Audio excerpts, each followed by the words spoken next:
Shalom, shalom, Yesu ashimwe cyane, ndagusuhuje mu izina rya Yesu Kristo, Uwiteka aguhe umugisha kandi akugirire neza. Nje kongera kugutera inkunga, nje kongera kukubwira ngo nubwo ubona bimeze bike, Uwiteka ari mu ruhande rwawe. Nubwo ubona bigoye, nubwo ubona urushye, nubwo ubona ugeze mu gihe kiremereye, nubwo ubona uri mu gicuku, nubwo ubona bukwiriyeho, nubwo ubona usa naho rwose ugeze ahantu utabasha kumva umuntu n'umwe. Ndashaka kukubwira ko bimeze bityo ariko Uwiteka ari mu ruhande rwawe. Reka nk'urugero rutoya ku imbuto zisanzwe, izi dusanzwe tuzi. Urubuto rwose kugira ngo rwere rubanza guca mu itaka, rubanza kujya mu itaka, rukabora, rukazazamuka. Icyo nshatse kuvuga ni iki? Nshatse kuvuga ngo cya gihe urubuto rutaratunguka, cya gihe rutarazamuka ngo rwerekane icyo abanyarwanda bita umugondoro, sinzi ariko n'ubu babyita, ariko ni uko twabyitaga. Cya gihe kitaragaragara, cya gihe kitaramera, kitaragaragaza ko kirimo kimera, nabwo kiba kikiri mu kumera.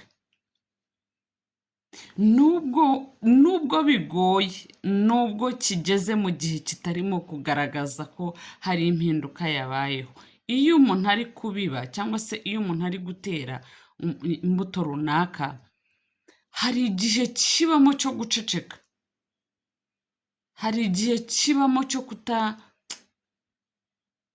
cyo kutamenya ngo iyi mbuto iriho izazamuka.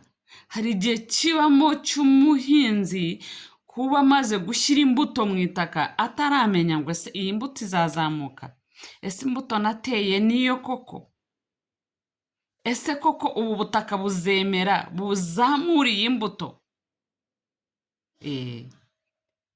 Aho rero niho nje kukubwira uri uyu munsi, niba uri muri icyo gihe, niba uri muri ubwo buzima bumeze gutyo, niba ugeze hahandi h'imbuto iri mu itaka itagaragara ko irimo izamuka, kuko nta muntu umenya ko imbuto yazamutse, ujya kugira gutya gusa ukabona imbuto yazamutse.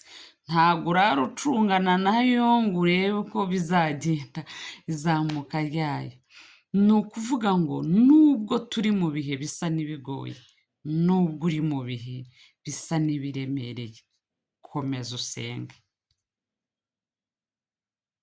komeza winginge Imana, komeza ushake Imana, komeza uganire nayo, komeza uyinginge, komeza uyibwire, komeza. Umubwiriza we aravuga ngo uko umwana akurira mu nda y'umugore, ngo uko amagufwa y'umwana ngo akurira mu nda y'umugore, ibyo bikaba bihishwe, ibyo bikaba tutabizi, tutazi uko bigenda kugira ngo uwo mwana akurire mu nda yawe.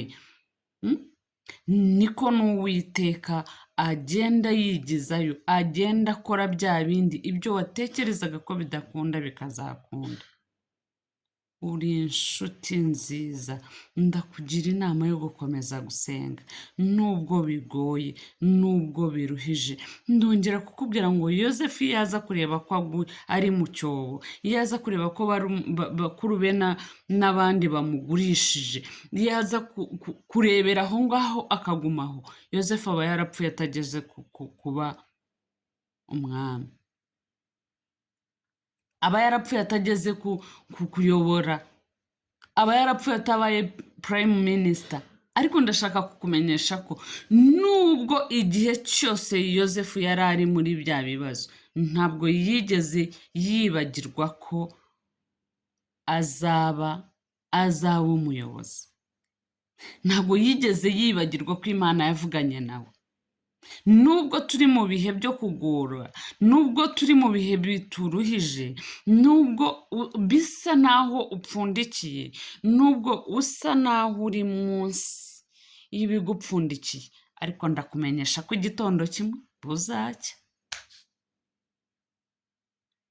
Igitondo kimwe uzabyuka, uwo tutari tuzi tukubone umaze kwitamurura, uwari uri mu itaka asa n'upfundikiye aveyo,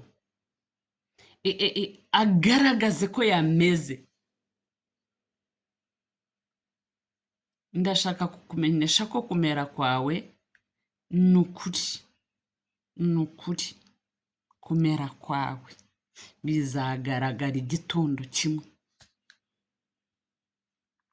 Nubwo ubona byanze, nubwo ubona mu kazi birimo byanga, nubwo ubona ubuzima busa n'ubuhagaze, nubwo ubona mu rugo byanze mugore, nubwo ubona gutwita byanze, nubwo ubona mugabo kugaburira abana bigoranye, nubwo ubona musore kwiyubaka no kugera ku byo wumva ukeneye bitigoye, ariko ndakumenyesha ko igitondo kimwe uzabyuka, uzagaragaza ko wameze, uzongera ukamera amababi, uzabyara imbuto nyinshi, kuko uteye mu butaka bwiza bwitwa gusenga.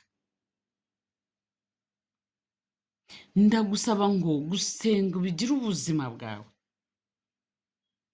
Nubwo tugeze mu gihe dusa naho turemerewe, tukavuga ngo ibi bintu ntago bikunda, gusenga ukumva birakuremereye, biremereye ubuzima bwawe, ndakumva rwose.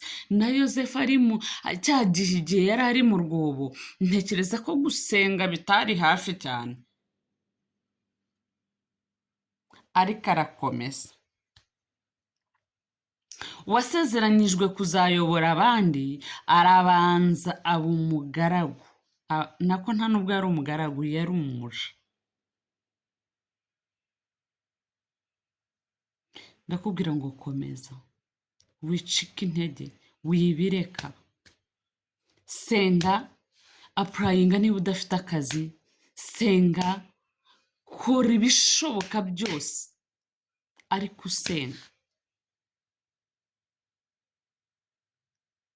Utekereza nk'umuntu umeze nka Aburahamu, Imana yari yarasezeranye umugisha, yari yarabwiye ngo izahereza umugisha inda ye.